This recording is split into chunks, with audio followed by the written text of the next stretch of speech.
Добрый день, дорогие зрители. Ассаламу алейкум, братья и сестры. А, Пока мы не ушли далеко от одного события, решил записать вот это видео по следам одного интервью, беседы двух Русланов, Руслана Габбасова и Руслана Валиева. Ну, кто не смотрел это видео, посмотрите. Там много интересных моментов. Я обрадовался за Руслана Валиева, который рассказал про трансформацию своих идей. Ладно, не буду спойлерить. Короче, посмотрите, будет очень интересно. Но я хотел поднять один маленький кусочек из этого разговора и развить его, потому что считаю его важным. Ну, среди прочих тем, которые подтолкнули Руслана Валиева пересмотреть свои взгляды, он упомянул один такой интересный момент. Как говорится, какой же юноша не мечтает стать космонавтом, да? Но не все же мечтают стать космонавтом. Гораздо больший процент молодых людей, наверное, мечтает, хотя бы раз в жизни подумывал о том, а что если бы он стал президентом, да? Вот от этого отталкиваясь, сейчас мы будем размышлять. Руслан Валиев у себя вот в этом интервью говорит, как-то в молодости он задался таким вопросом, если бы он стал президентом. Потом он, конечно, себе ответил, что никогда он президентом в этой стране не станет, потому что уже родился кем родился. Если вещи своими именами назвать, родился не в той семье, не той национальности. Вряд ли, не то что вряд ли, но не может президентом России стать не русский. Я даже не буду объяснять, почему.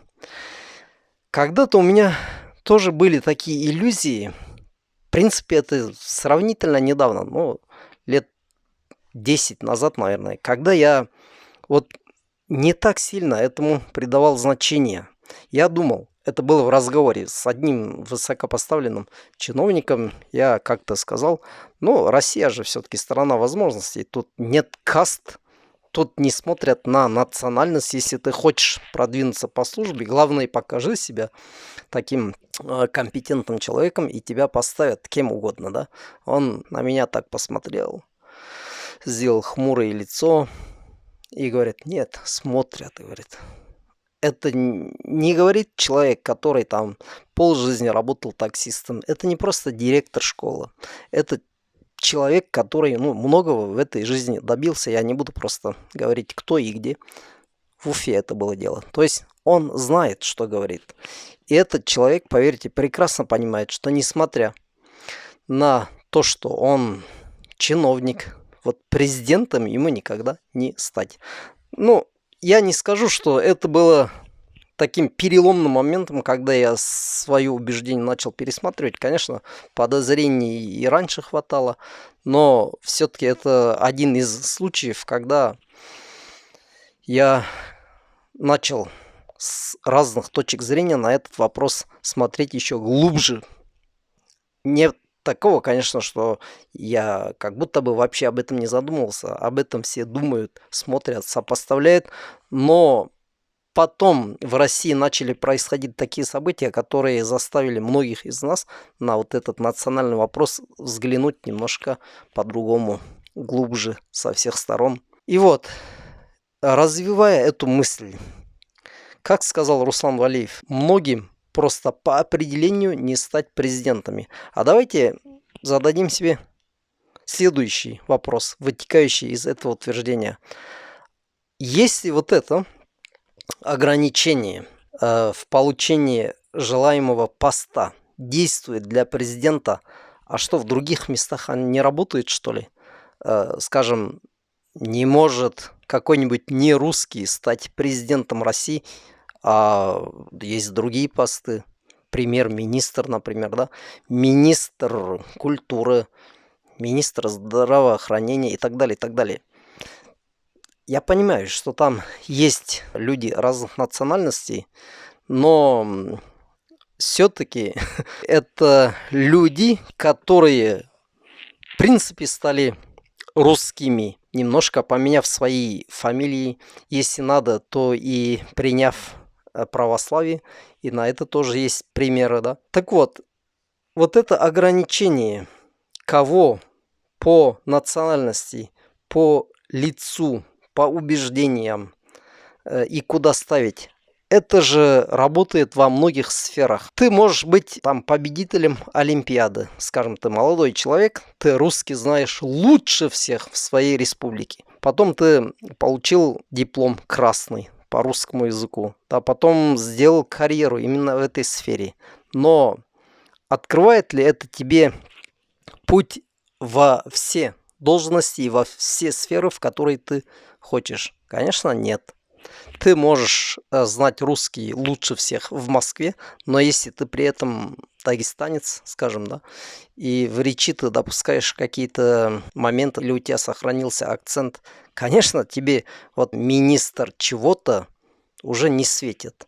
Идем ниже, вот более простые работы. Да вообще сильно спустимся вот вниз. Предположим, есть какой-то салон сотовой связи. Приезжает какой-нибудь кавказец или татарин с глубинки. Может быть, он и прекрасно говорит на русском. Может, вообще даже не владеет никаким другим языком, кроме русского. Но если у него вот такая внешность, насколько ему вероятно пройти вот со своим резюме для получения какой-то работы. В салон сотовой связи его возьмут, впустят. Не будет ли в голове у директора, что будет делать вот этот молодой человек, накачанный кавказец у меня в салоне? Не будет ли он там пугать людей? Но, естественно, он будет на рынке труда проигрывать. Поэтому та вот проблема, которую озвучил Руслан Валеев, это ведь не только про президентов, не только про министров, про директоров каких-то заводов, да, про вообще сферу культуры брать не будем. Это работает везде. Вот это ограничение, оно, да, оно может быть не писанное, оно не озвучивается, может даже иногда вот показным образом кого-то поставят. Есть же один там депутат дагестанец, я не знаю его имени, но всегда озвучивает такие идеи, которые, если бы озвучил русский, было бы плохо. Ну, короче говоря, есть там пару нацменов, грубо говоря, которых именно для каких-то дурацких предложений держат. То есть эти исключительные случаи не берем. Мы сейчас говорим про существующие в стране, в такой огромной, как Россия, ограничения, в котором нацмены просто могут забыть свои мечты. Большие или маленькие. Ну, может, кто-то, вот как я сказал, мечтал приехать из деревни, устроиться в Москве в салон сотовой связи, все про это изучил, знает, как там работать с клиентами, но ему вот бан, путь закрыт. Лицом не вышел. Даже если он прекрасно говорит на русском, сейчас многие кавказцы, кроме русского, не знают, никакого другого родной не знают, но тем не менее им за внешность пути во многие места закрыты. Это я повторяю не только про президентство. А представьте девушек, например, мусульманок. Ты можешь быть просто гением. Ты можешь знать о хирургии или о какой-то там ветке медицины, ну, лучше всех у себя в районе. Но ты в хиджабе.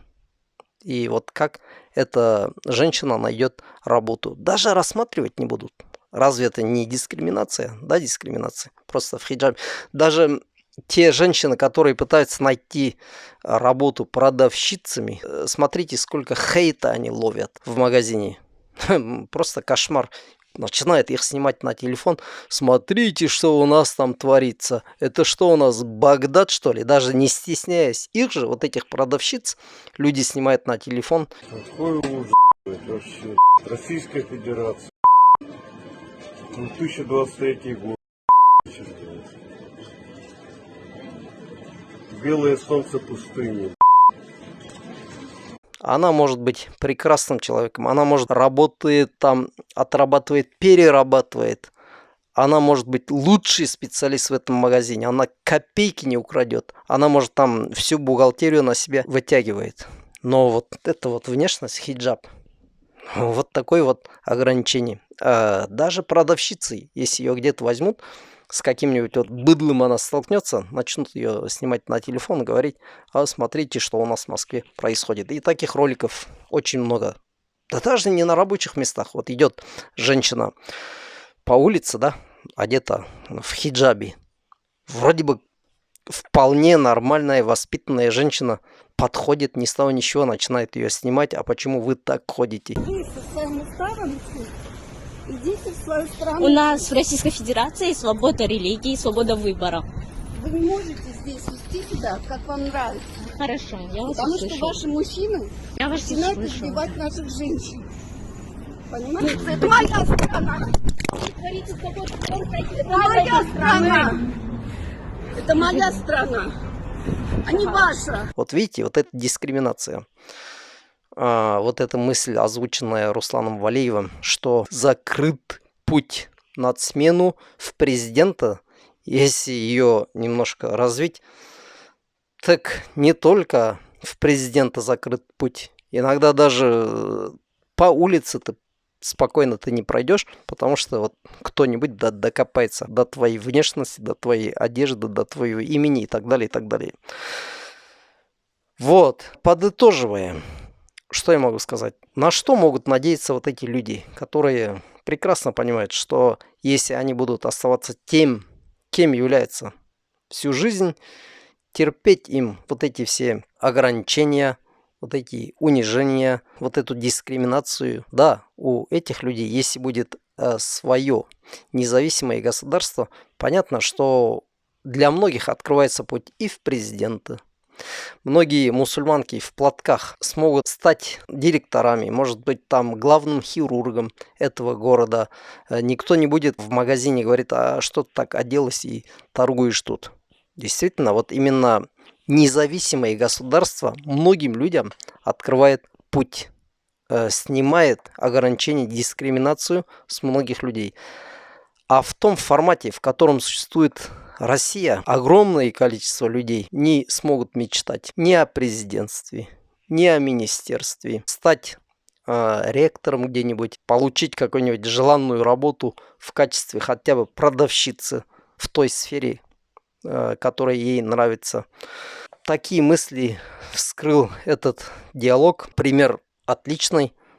Пусть каждый мальчик мечтает стать президентом. Хороший пример. Почему бы и нет?